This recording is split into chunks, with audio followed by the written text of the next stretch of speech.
Alright, hey guys, just a quick thing. Did you know? Maybe I'll start a new whole segment periodically referred to as Did You Knows. But I was looking through this solitaire ASL stuff. Gotta hate commercials. Looking through the solitaire ASL stuff, and I guess I knew this, or I didn't. Forgot it or wasn't paying attention, but if you get the old Avalon Hill Solitaire first edition, it's decent. I guess what I'm saying is there are things in the MMP version that aren't in the Avalon Hill version, and I knew that, and I'm sure you guys knew that as well. For those of you that don't have one of these, you're going to want to get the MMP version. How do you know it's the MMP version? It says MMP on the box. You could do worse by just having the Avalon Hill version, but you want the MMP version. A lot more scenarios. There's additional nationality generation tables, but also, and this fascinates me, and I don't know why.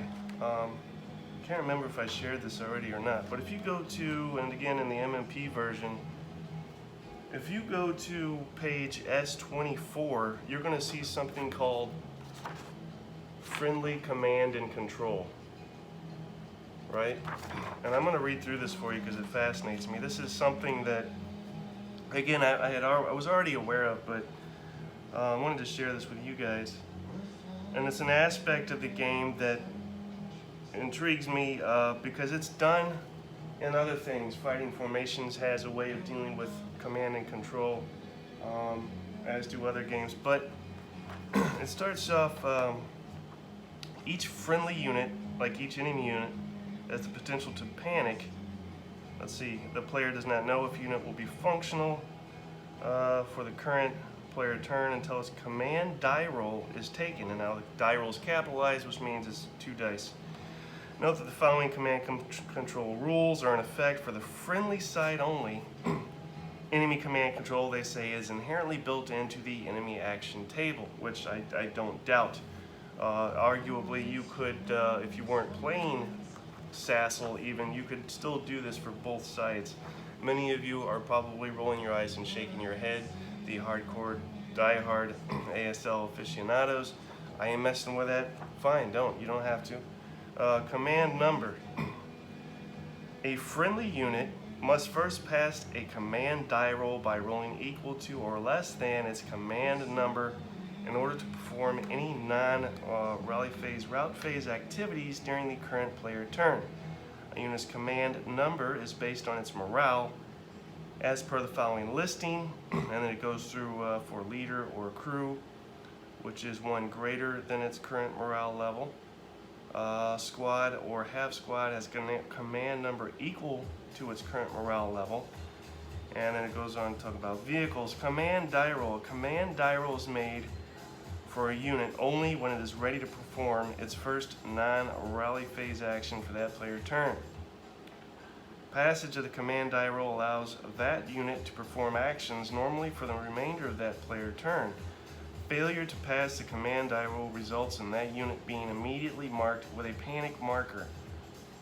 An original command die roll of 12 always results in panic. A command die roll does not activate a sniper, nor is it a concealment loss activity. Note the friendly and enemy units panic by different methods, but the effects are the same. Then it goes on to describe cumulative die roll modifiers that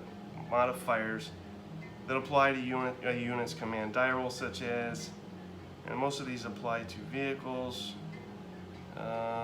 Single man counter possessing functioning radio, field phone, and OBA is available, gets a -1. U.S. Army, Italian, Chinese, and Axis minor infantry, multi-man counters get in -1, and Japanese leaders get in -1. Let's see, accepted units. A friendly unit that is berserk, broken, held in melee under recall, heroic, and ocean location on a boat or in a water obstacle hex is never subject to command control. A friendly heroic leader exerts his command influence range normally. All units in convoy, column, platoon take a single command die roll for the entire formation.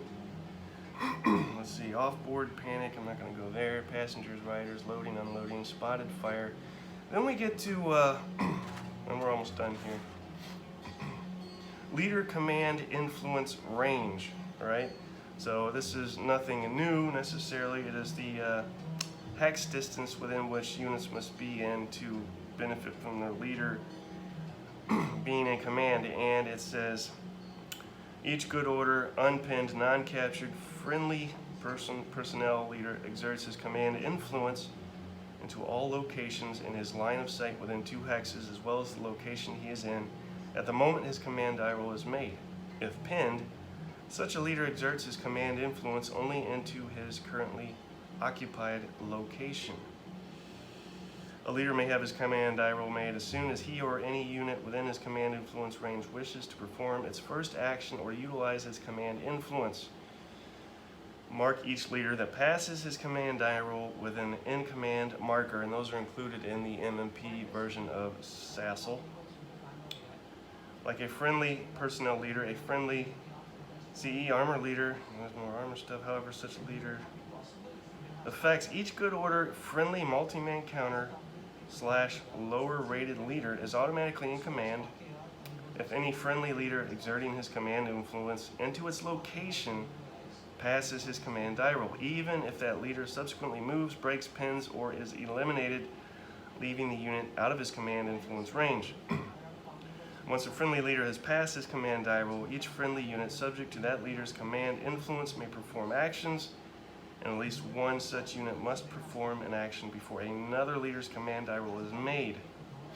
A unit must first use a higher rated leader's command die roll as his own command die roll if the unit is within that leader's command influence range.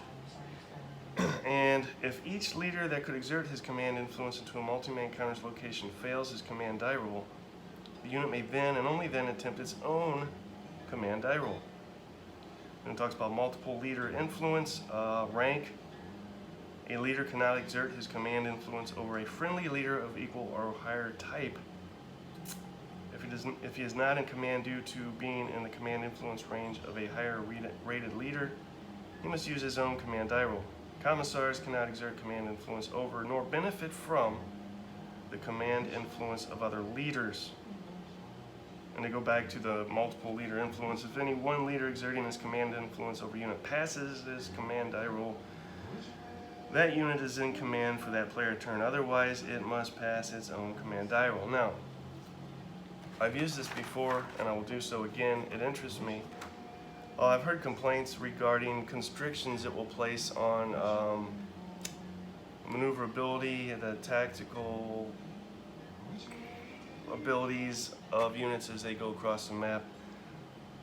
I get all that, but it still intrigues me. So let me know what you think of this. If you think it's a waste of time, if you think it's could be tweaked and made more effective, or if you've tried this, and let me know what your opinion is. Be interesting to hear what you guys think. So just wanted to share that with you. Again, this is on page S24 of the MMP version of SASL. You're not going to find this in the Avalon Hill version. So yeah, just wanted to share that with you guys.